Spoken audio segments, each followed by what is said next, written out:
the New Zealand Tech Podcast, brought to you by Gorilla Technology, proactive and strategic IT. Hey folks, greetings and welcome along to the New Zealand Tech Podcast. I'm your host, Paul Spain. Recently, I had the fantastic opportunity to sit down with Emeline Paat-Dahlstrom and Eric Dahlstrom, the co-founders of SpaceBase and winners of the 2023 CARE Friends of New Zealand Award, which was presented very recently at the CARE World Class Awards dinner in Auckland. It was fantastic to be there and participate and to see those award presentations of incredible Kiwis and of course friends of Kiwis.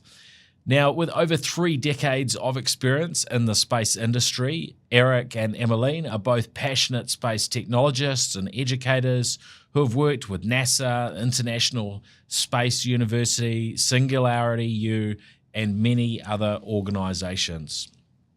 Through their SpaceBase initiative in New Zealand, they're focusing on educating and advising different regions throughout the country on how to collaborate and leverage their own strengths and capabilities in the space sector. Together, they run programs and challenges to foster space education, entrepreneurship, and innovation right around the world, but with a huge focus here in New Zealand. So before we jump in, I'd like to thank our show partners for their incredible support of the New Zealand Tech Podcast. So a big thank you to 1NZ, 2 Degrees, Spark, HP, and Gorilla Technology. Let's jump in. Eric and Emeline, thank you very much for joining me today on the podcast. Real pleasure to sit down for a chat with you both. Thanks so much for having us. Thank you. Well, let's jump in. I always enjoy hearing a little bit about the backstory. Mm-hmm. Eric, shall we start with you? What's your background? Yeah. I'm from the U.S. I grew up in Chapel Hill, North Carolina, and very early on I was interested in astronomy and black holes, and so I studied physics at the University of North Carolina.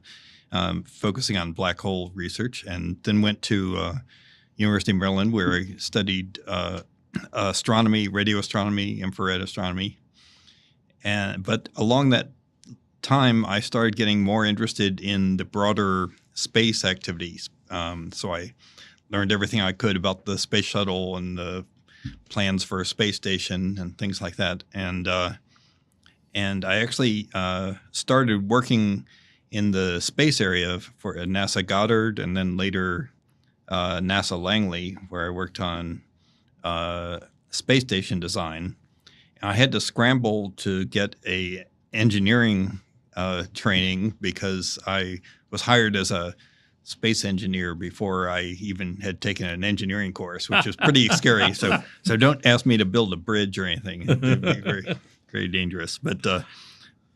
Anyway, that was I was working on space station design for many years at NASA Langley, and then following big space projects around the country until ending up in California working on space startups. Oh, that's really cool. And Emeline, how about you? Yeah, so I'm originally from the Philippines. I lived there for maybe like a third of my life, basically. And I'm this geeky person who's always been fascinated with Star Wars and Star Trek. I really wanted to go up in space at some point. But having been born in a developing country where there's almost zero opportunity to do that, it's just like, it's a pipe dream. But then I said that the only way potentially to kind of like have a pathway is to go in a physics career. So I did an undergrad in physics. And then I won kind of like the golden ticket of getting a scholarship to the International Space University, which at that time had just done their first sort of like inaugural program. And that really changed sort of like my life. I moved to Europe, lived there for quite a bit, did my master's in Earth and Space Science in Canada before moving to the U.S. Eric and I actually met at the International Space University. So we're both alumni. And then we moved to the U.S. and there I first basically worked for the International Space University, working on their on program development of their master's program, and then running their summer program that goes in a different country every year. So I love to travel. And the other part of that is I also got recruited to work for Space Adventures, which is the very first space tourism company that has sent private citizens basically to the International Space Station if you pay between like $20 to $50 million. That was then. That was 20 years ago. And then worked as well for Singularity University because the founders of ISU is the same as SU and also the same as Space Adventures, which is Peter Diamandis. And so worked for Singularity for almost 8 years. And that's also where these space startup companies that are now very famous today have come from the summer program as like just team projects at that time. And then, well and behold, like 10 years after, they're now the very well-known kind of like startups in the space industry today. Yeah, Emeline got a good reputation for being the person that could do everything, and was that's why Peter Diamandis, whenever he formed a new company, would try to recruit Emeline to help, and she was the third employee in these new startups, and that letting them grow to 200 people and things like that. Wow. So, what is it that drives you, Emeline? How do you keep up and build a reputation like that? Well, I think it's because of so my personal passion is someday I hope to actually fly in space. So that's been my driving force kind of personally. But I think my real passion is having been able to live in a developing world and seeing kind of like that sort of like extreme side of things, and then also being able to work at the forefront of like technology and space. So I've seen both sides, and just seeing that there's a lot of opportunity and that the future of humanity is tied to the space industry. And if we really believe that, then we want to make sure that everybody actually comes along for the ride. But unfortunately today, that's not the case.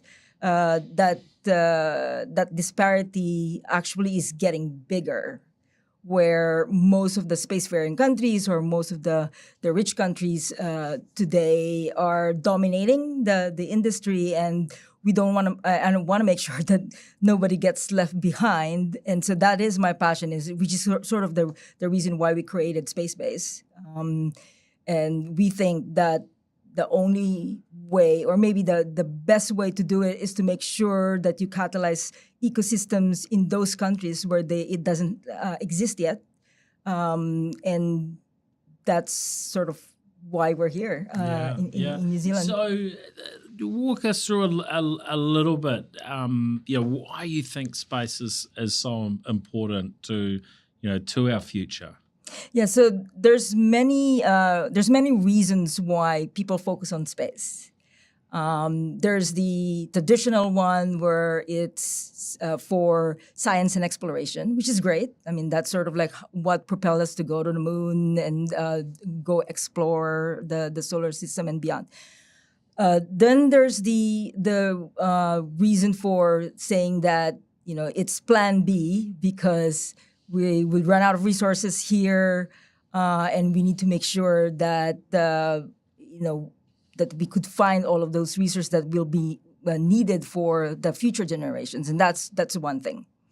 The other thing as well is that, which I think we in SpaceBase really more focuses on, is that we think that the grand challenges of today can actually be solved by space technology, or that space technology will play a big role in solving what we have challenges today.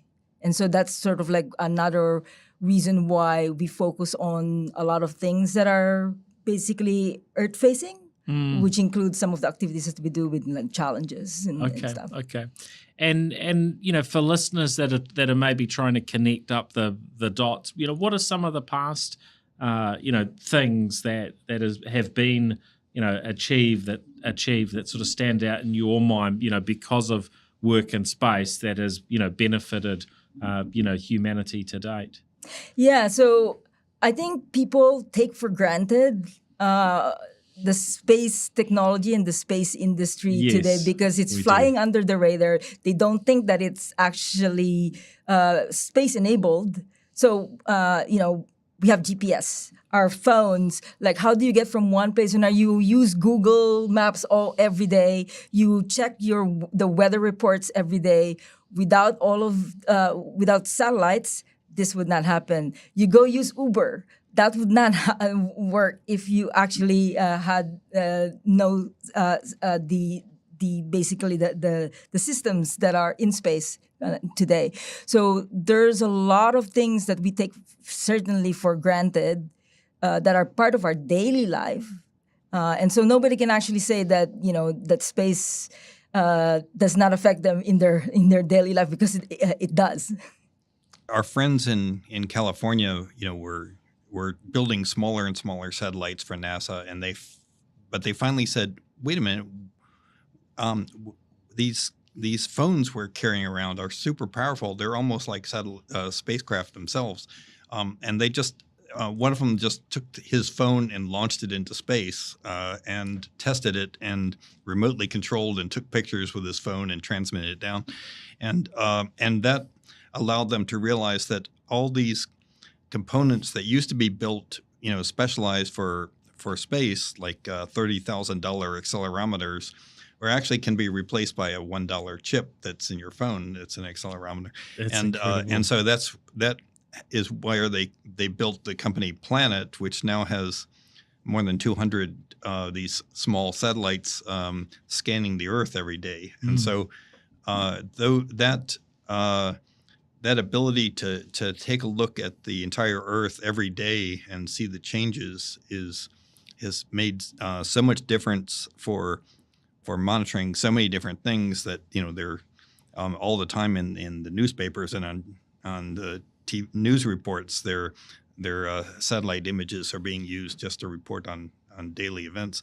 But so there's big constellations like that, Earth observing, and then there's things like the SpaceX Starlink, which is for that we were using. We were one of the earliest users in New Zealand to get our high-speed internet through satellite link, and now you can have a home on top of a mountain in New Zealand and get high-speed internet, and so it changes the landscape in that way, and that's just the first of many of these services like that. And so we're having these systems connect more and more into different aspects of our life now, and but I think the most important thing is the all these measurements of the state of climate change and the changing weather patterns and things like that. They're all being monitored by a fleet of Earth observing spacecraft, and both NASA and European Union have opened up their data archives so that you have free access to all these things, and that's one of the things we try to communicate in our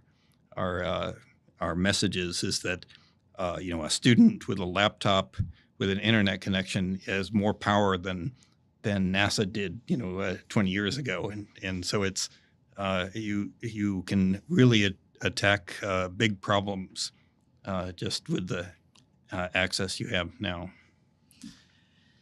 Now, it seems, part of your work is really supporting what we might call the democratization of space. I think, what are the other, aspects that are, driving and facilitating that sort of democratization of space. I guess here in New Zealand, Rocket Lab's probably part of that picture, but there's so many other elements. I mean, it seems when you drill into, for instance, the space ecosystem here in New Zealand, I think probably the large percentage of the population, wouldn't recognise that, there's dozens of companies that are, active within the space sector. There's lots and lots going on. Yeah, so maybe just to add to what Eric also mentioned, I think the underlying trend here is this exponential accelerating technologies that is really democratizing things. So, computing, AI, robotics, biotech, nanotech, basically Moore's law, where the price performance of computing is doubling every 18 months, and which then means that any technology that is based on computing will have the same accelerating growth.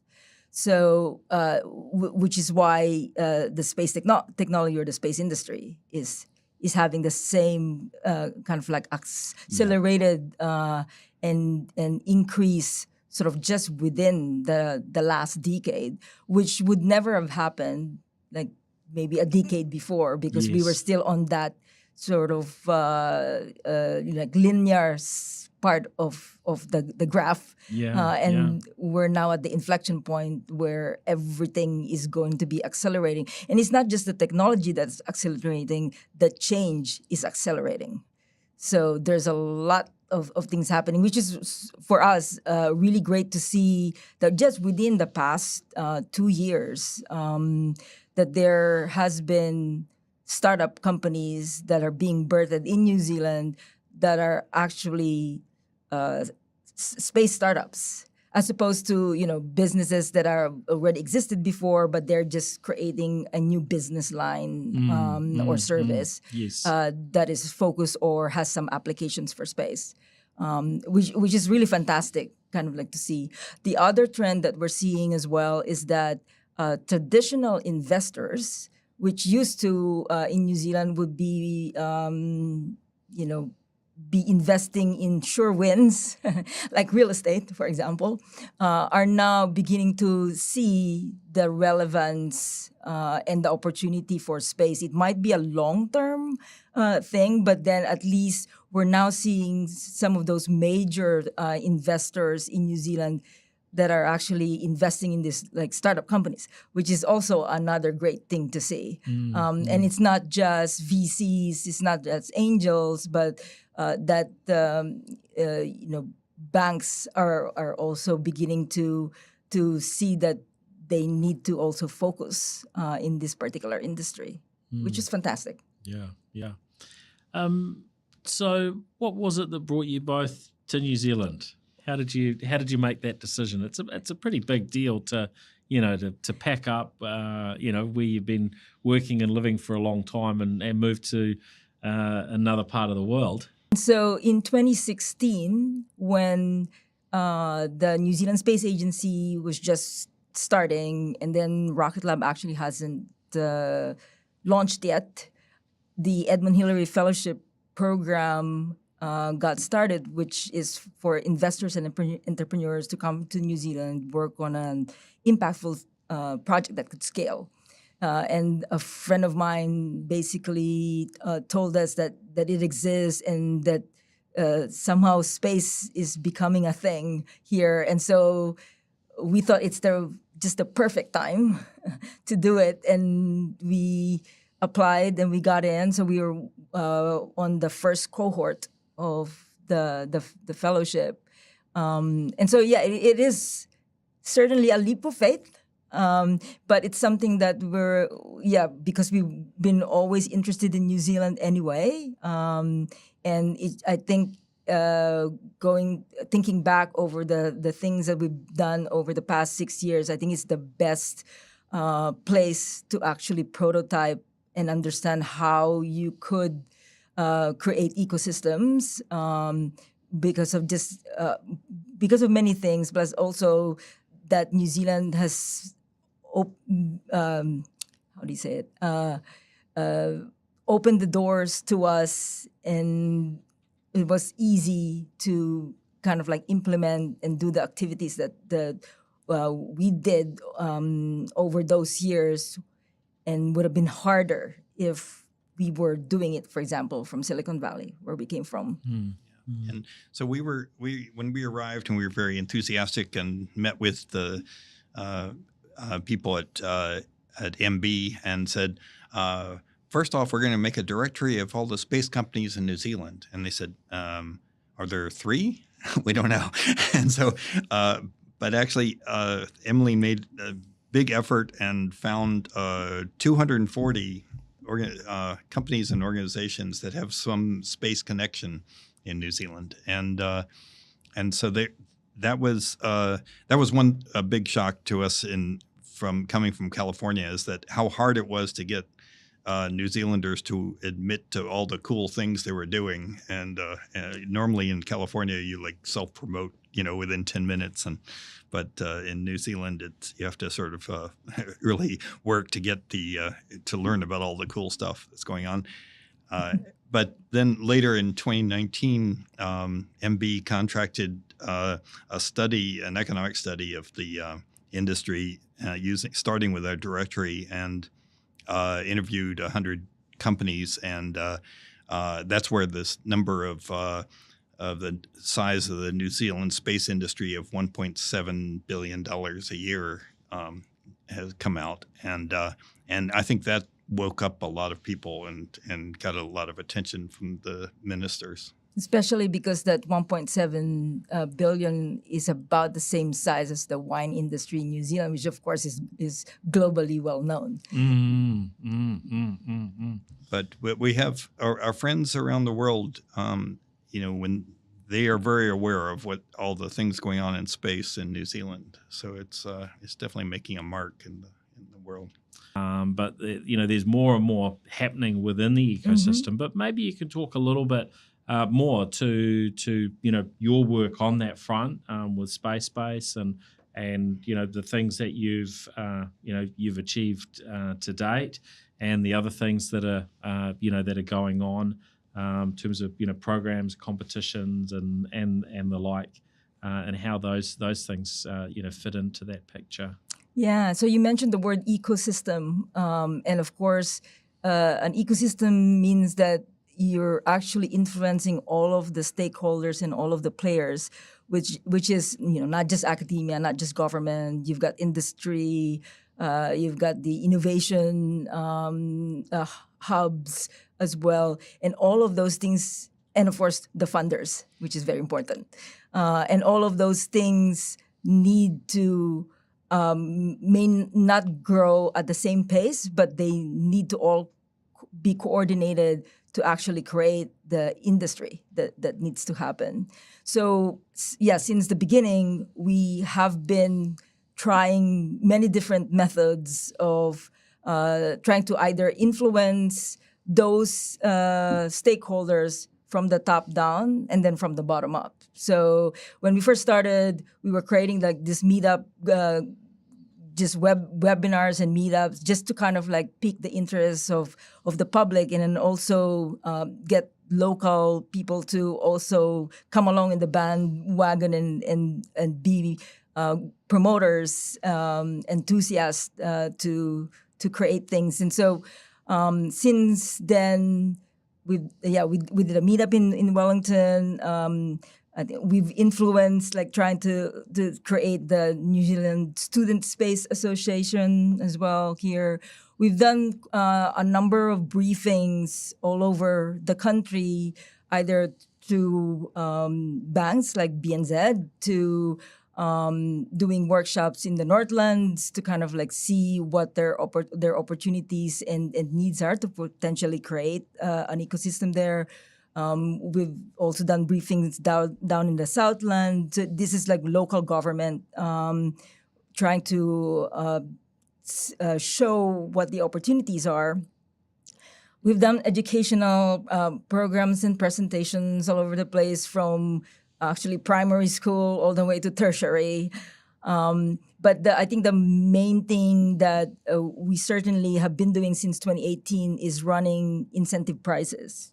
So this is the way that we've been doing it is akin to the X Prize, which got started in the US, where you actually latch onto an important problem that can then be potentially solved using satellite or space technology. And we use this methodology because, for one, you have the potential for solving a problem. Yes, yeah. Which is important to the local community. But also at the same time, you're catalyzing either innovation, ideas, startups, research and development as well.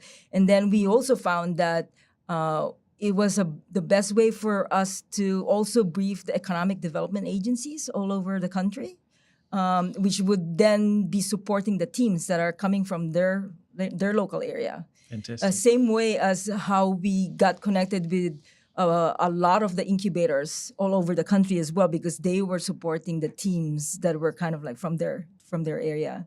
So we started this as a national space challenge, but then last year we broadened it up to the Pacific region. So now we're doing it for New Zealand, Australia, Pacific Islands, and for this year we added the Philippines as well, which is really great because like last year, the winner from Fiji, which is there's two categories like high school and then also university and startups, and the focus last year was on carbon sequestration and which could lead to potentially carbon credits.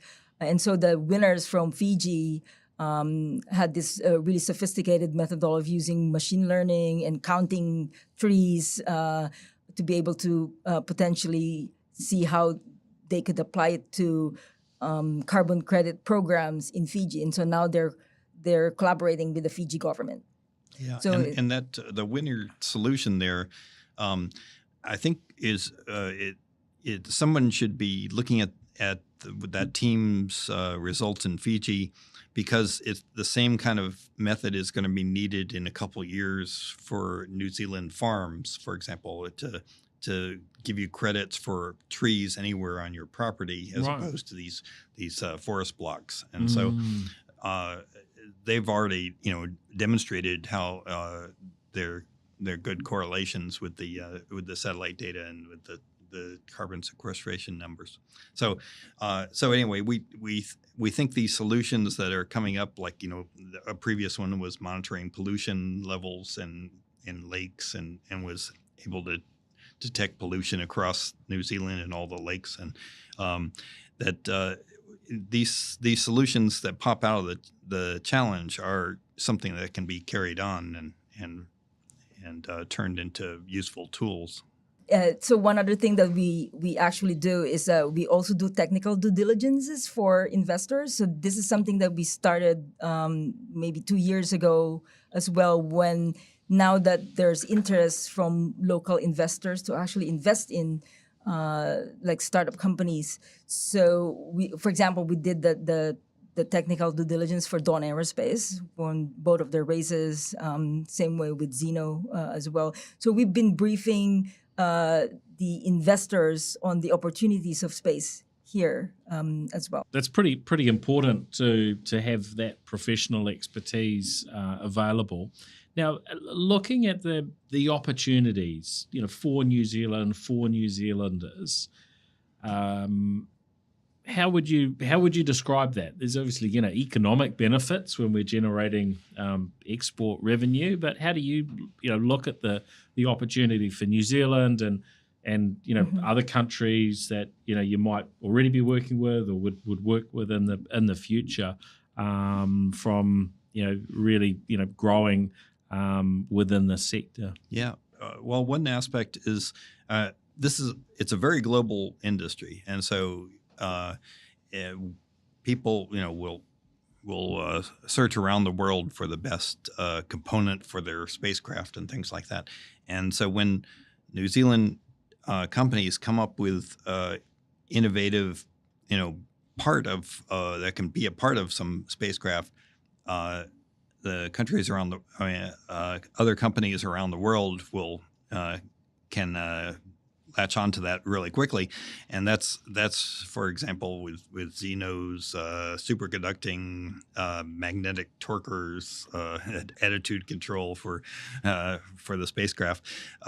They got one a good demonstration, and suddenly with some satellite constellation ordered I think $70 million worth of, and so it's one of these things where the good ideas are valued around the world. You don't, and part of what we do is we try to connect New Zealand companies with our global network of potential customers around the world.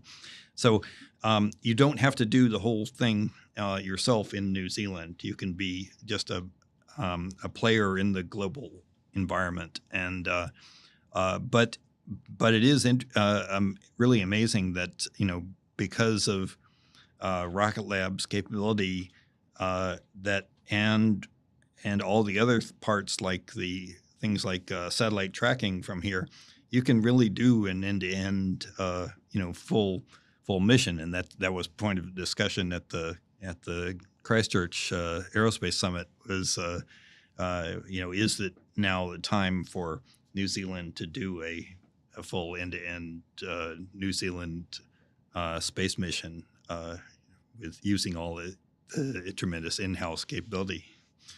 And so, what would be your thoughts on that idea that that was proposed to do a New Zealand space mission? And if we were doing something as a country, what sort of mission should we be working towards? Because when I heard the idea, I had to say it sounded pretty cool. Yeah, I was pretty quick to tweet that one out. So yeah, I'm kind of curious on your perspectives. Yes, challenge for that first is like to understand what is it. And so because we're not talking about sending some individual people up to space right now, of course. Right. So for sure there is the challenge of first understanding what that is. And one thing that we were really impressed with was the way that Rocket Lab was selected to be the launch provider for NASA's first element of the Return to the Moon program for the Artemis program. And so the capstone mission was launched on an Electron with a special interplanetary photon upper stage, and is now in orbit around the moon and operating successfully. And so it's interesting that the lowest cost opportunity to go to the moon and potentially Venus and Mars is through New Zealand, and so it'd be interesting to examine whether or not the public would be interested in missions like that. Yeah, I think it's certainly something that you would imagine would capture, capture a lot of people's imaginations. And yeah, there's all sorts of ways that you could tie in the school systems through to university. Some sort of big challenge. Whether if this was sort of a government-led initiative, I guess we've got an election on right now. So for those parties listening in, I think there's an opportunity there, right, for government and political parties to be thinking around the possibilities, because I think in some of these areas, a small upfront investment can have a big long-term return, can't it? Yeah.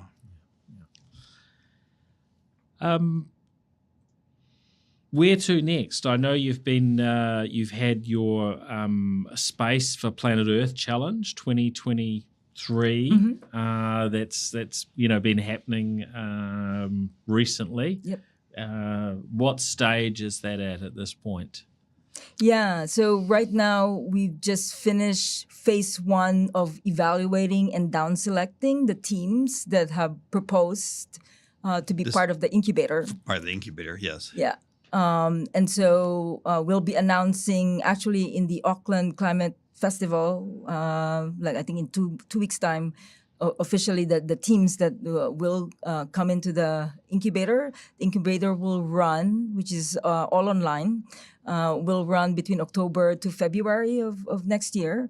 And then in February, they will actually submit the full application, which would then another set of evaluators would down select for the finalists that will compete in the finals, which would be a demo and pitch session in March. That will then like culminate to grand prizes of like $25K and $8K for the university and startup and high school, respectively. And this challenge is about improving the research capability for monitoring methane from satellite data and satellite sensors.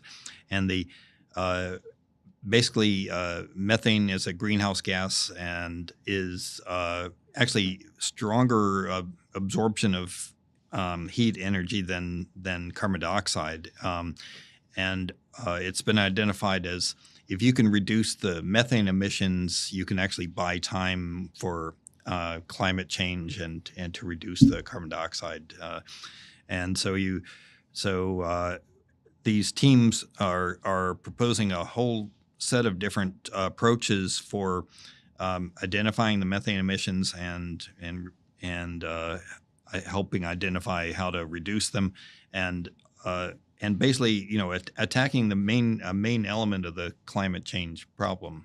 And so we're really looking forward to what the teams come up with, and we're very pleased to have support from the New Zealand company Orbica, based in Christchurch, along with Amazon Web Services, for their platform to analyze data and provide a computing environment for cloud computing, so that even if you're in like one of the teams in New Caledonia with not so great internet connection, you can still invoke these powerful computations and the cloud and just get the results out. Mm.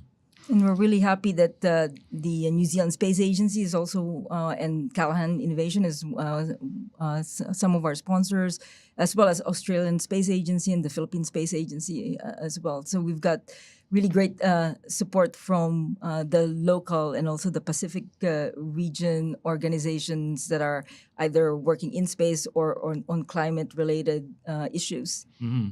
Sure, you've had considerable success with SpaceBase and helping the space ecosystem here in New Zealand, but you have a longer term goal of working and helping other countries also to move forward in this area, and of course with the challenge, you've already expanded that out regionally, and you have Philippines plugged in there as well.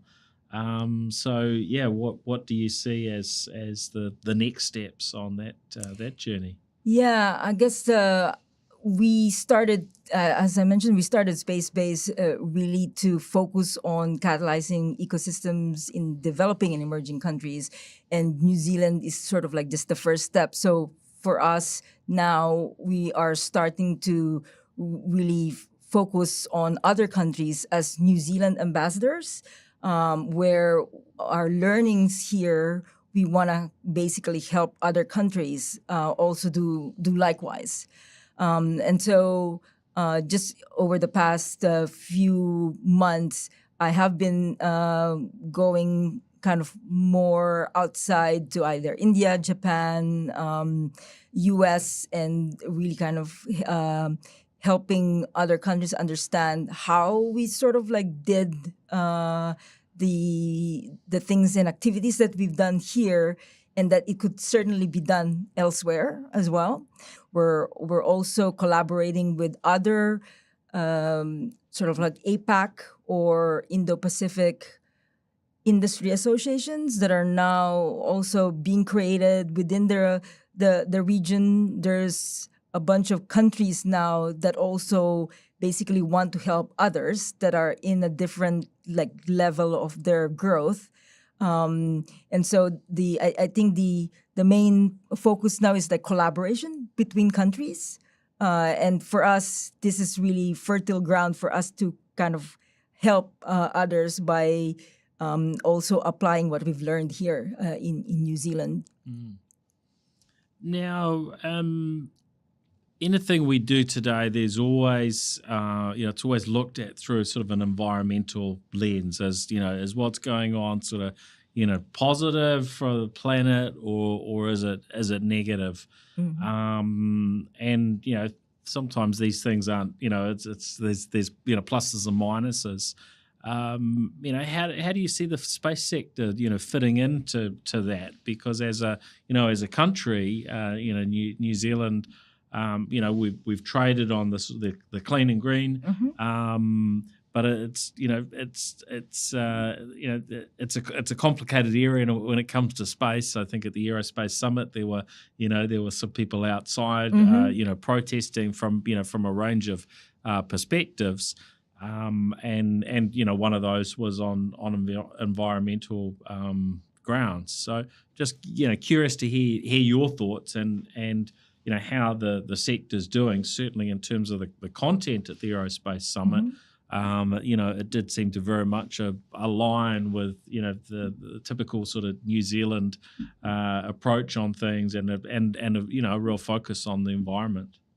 Yeah, I mean the theme of the summit was on sustainability, so it's very much I think aligned with what you're saying, and for us as well.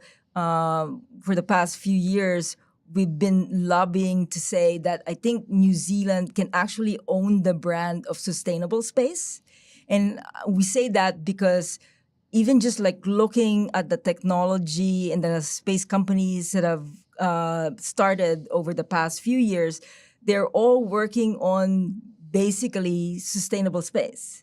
So, of course, there's already those companies like Rocket Lab that are working on reusable rockets. But then you've got also, Dawn Aerospace, who's now well known for orbital propulsion and because of their green propulsion as well. Zeno's technology is also based on basically sustainable propulsion because they're not even using fuel. So all of the things that we're seeing, and even on the New Zealand Space Agency, where all of the policies and regulations that they're doing is actually at the forefront of being sustainable in space, which all of these basically show that New Zealand is really focused on being environmentally conscious and is, I think, true to its culture of stewardship. And I think that's something that New Zealand can be at the forefront of showing the rest of the world how it should be done. A huge sector of what satellites are going up into space for is monitoring the Earth, and if you look at any of these, like climate change IPCC reports, I think I counted 500 pages of the report talking about satellite data. That 90% of the data is about climate change is coming from these satellite monitoring missions, and each year provides a new generation of these better ability to monitor these things, or like the tropical storm satellites that were launched from New Zealand a few months ago, and so it's the space is providing a big role in monitoring climate change, and hopefully we're trying to push things towards finding the solutions in the climate change using the satellite data. Now, I'm kind of curious for your advice, really, for our listeners. There will be people listening in that either have an interest in the sector professionally, maybe a family member that has an opportunity around what to study and what to do, and so on. We're going to have a range of I guess interests across the audience and those listening today. We're seeing such growth. We're seeing not only lots of sort of smaller companies, but bigger ones that are growing very, very quickly, and the roles that are becoming available aren't just for those that are steeped in engineering talent. There's That's a whole right. range of things, That's isn't right. there? Yeah. So I guess one thing to note is that the definition of the space industry has certainly changed quite a bit. It's not just rockets and rocket ships or missions and spacecraft. It's really the entire value chain of the industry. And so therefore, anybody who's like listening, who's passionate about space, think about what you're actually passionate about. It doesn't have to be engineering. If you're passionate about art, law, business, entrepreneurship, all of these are part of the space industry, because somebody quoted before that in the future every company is a space industry. And I'm saying that because basically every industry, the space industry is just an extension of every industry in an extreme environment. And unfortunately, today we are in a stage where climate change is actually wreaking havoc on daily life, and we are moving towards like extremer environments.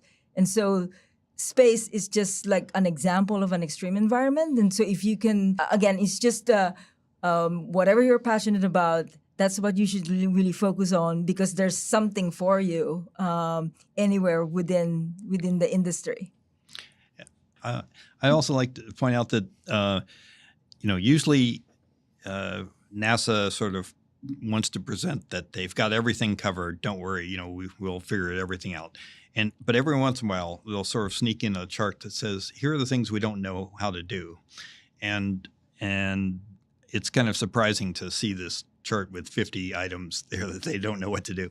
But one of the big ones for future long duration missions is they don't know how to grow food in space. Okay, and I keep mentioning to people that New Zealand knows so much about this and has such good agri-tech technology that there's only a handful of places around the world that are actually looking at how do you grow, self-contained food on long-duration voyages and things like that. Which sounds pretty important, right? Yeah. I mean, basically, it's a showstopper. If you don't have that, you're not going. So it's. I would encourage people who are interested in that to look into this, because there's Australia just recently started a little research activity, and so it's possible to connect with them. But there's only maybe I could count on one hand all the places in the world that are looking at this. Mm-hmm.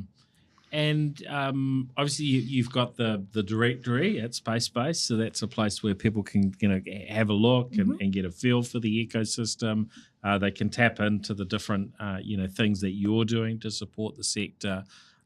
There's other resources like the Aerospace Summit that we talked about, and Aerospace New Zealand as an organisation to connect with. We've got more and more happening at a university level as well. I chatted to some folks from Waikato University this week, and they were telling me around the aerospace things going on at Waikato University that I hadn't hadn't heard of before, and of course Canterbury and Auckland. So there's really a lot going on, a lot of opportunities for people to connect, and the varying meetups. And I also do a traditional podcast where I interview people in New Zealand who also come from like different backgrounds and have now been working in the space industry, just to see that people from every different backgrounds can actually work in this ecosystem if they're passionate about it. Looking back at New Zealand, you alluded to the sort of the humbleness of Kiwis versus, maybe the flag waving and so on in the United States. How good are we? How good are our Kiwi companies that are working in this sector? Because the bits and pieces I'm seeing leave me feeling really encouraged. Yeah, I talked about, I talk about this a lot, that the companies that we're seeing in the space industry in New Zealand are working on disruptive technologies. So pioneering technologies that if they become successful, they will impact and disrupt the whole world, not just New Zealand. So I'm really excited to kind of like see where these companies and where these young entrepreneurs are going. So we're not just playing at the real fringes on little minor things. No. We're doing some serious work here. Yeah, that's right. And we're seeing more evidence of that, as day by day with, like I mentioned, I love the idea of Zeno having, okay, we got one working now. Oh my God, we have a big order for how many do they want? And so it's like once you show something is good and innovative, and the world finds out about it, I think New Zealand is in a good space to suddenly capitalize on that. And maybe to add to that, and the reason for that, which I also always talk about, is that I think the combination of innovation and ingenuity born from the isolation of New Zealand actually is why this kind of like disruption is happening. Yeah, it's pretty exciting. And yeah, I should mention for listeners, we do have interviews and content that cover the likes of Zeno, Rocket Lab of course, Dawn. and Dawn Aerospace. So look out for that content and find out a little bit more about these companies, and there'll certainly be more coming as things progress. Now, we probably should also be talking about what government can do, because there's great stuff going on, but for New Zealand's best success, we need government to help, not hinder varying things. We are in coming very close to an election. So if there were some takeaways that we could share, with our politicians, what do you think it should be that we would be, asking them to consider? Yeah.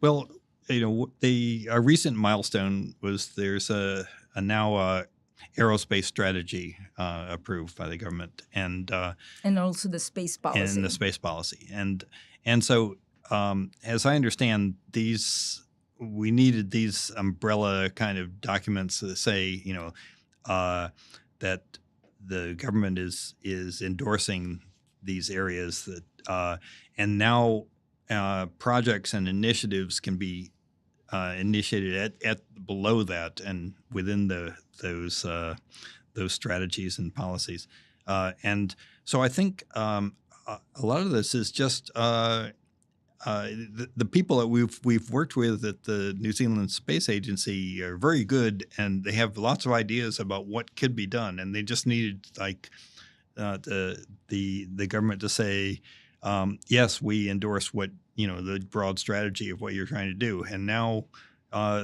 there's lots of ideas for individual projects, and I think if the government just encourages the lower level of and sort of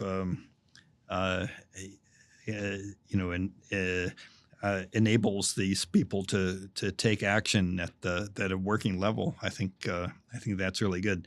And the other area that we often focus on is, there are a lot of really good ideas that are at the very early stage, but it's always a bridge, a jump, but for the initial amount of funding to get to the stage where they're worthy of the investment for they can be developed by local investors, and it would be helpful if there were lots of these small, routine, predictable amounts of money for some of these startup ideas. And Callahan has lots of great programs, and that will help these new companies. But I think we just need to figure out what's needed to get more of these ideas to the stage where they can either be invested in or dropped. And that we have to realize that there's going to be the majority of the startup ideas are not going to work out, but some of them will take off in a big way. Basically, funding, I think, is the most important thing. And while there are some that exist, because the space industry is so risky and very new, today the funding that's available, you'll have to compete with traditionally or already successful industries. So or real estate. Or real estate. So it would be great to actually have some like dedicated funding for the industry itself to get those idea stage, basically companies to get from a higher level of growth. And in addition to funding, is there a pace problem? I mean, it seems governments generally don't move particularly fast, but when it comes to the space sector, things are moving very fast.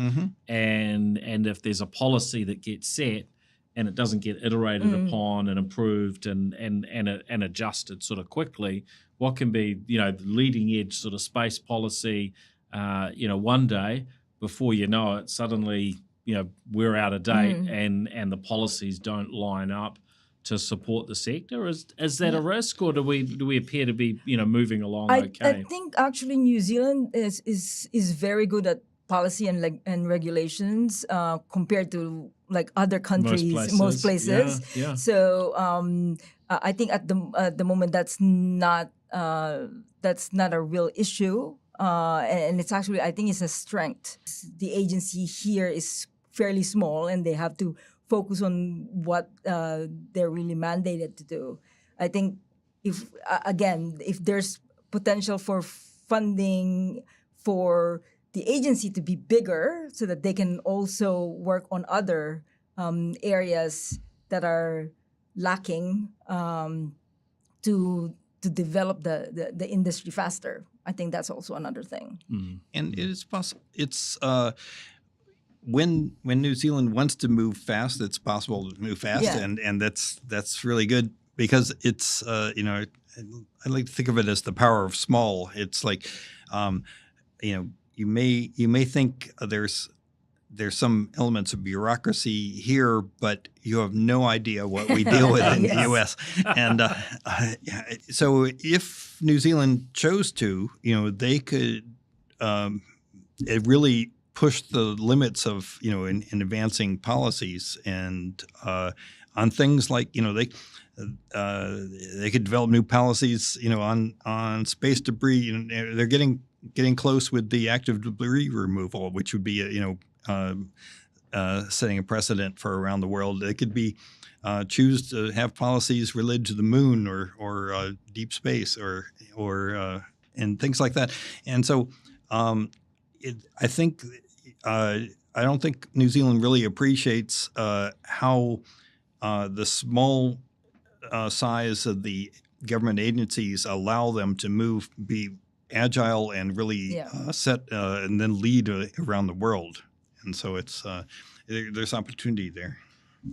One more tangent. Space debris come up in a couple of times, and from the varying discussions and things that I've been hearing recently, it's a much bigger problem than potentially most of us recognise. Is that Is that correct? How big are the risks? Yeah, if we just sort of relaxed and just kind of let it be as far as sort of space debris is concerned. Yeah, things we really need to start taking care of especially I guess there's a target list of 50 large debris objects that it would be really good if we can get those down, because if they collide with each other, there's bus-sized, upper stages left over from launch from the Soviet Union, and if those things run into each other, then they create a huge amount of increase in debris.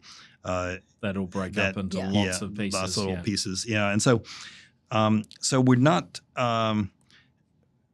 at what's called the Kessler syndrome yet, but we're but it will gradually increase unless we take action. And so, it was interesting to spend the last month studying it with people from 16 countries and coming up with trying to propose solutions for how to better navigate with these large number of satellites to dodging the debris. Because we've gone from having low single digit thousands of satellites in space to where we're expecting that to be somewhere between 50 and 100,000 sort of satellites. So this decade. Yeah, that is. And if you've got things sort of and they fly around super fast. So if we end up with lots of bits of space debris, then you potentially problems launching or even trying to put astronauts up and so on, right? It's, One comment I heard from the experts on this was that the large number of satellites in constellations are doing a pretty good job of steering and maneuvering around each other and avoiding debris. But there are a lot of people launching things that without control, without planning, that are crossing these orbits, and that's not a good thing. And it's not a desperate situation yet, but we really need to take bigger action. And a lot of people say that New Zealand has taken the appropriate action and should be a model for what we're doing. So. That's great. Well, thank you so much for taking the time to come and join us on the podcast today. Some incredible insights and fascinating to hear some of your stories along the way. So all the best for what's next, and congratulations again on your Care Friend of New Zealand award. All right. Thank you very much. Thank you so much for having us. Thank you. Well, thanks everyone for joining the New Zealand Tech Podcast today. I hope you really enjoyed hearing from Eric and Emeline. And look, make sure you do, follow what they're doing if you found that of interest. And we'll be back again for another episode of the New Zealand Tech Podcast next week. And of course, a huge thank you to our wonderful show partners, Gorilla Technology, HP, Spark, 2 Degrees, and 1NZ. All right, thanks everyone. Catch you next week. The New Zealand Tech Podcast, brought to you by Gorilla Technology, proactive and strategic IT.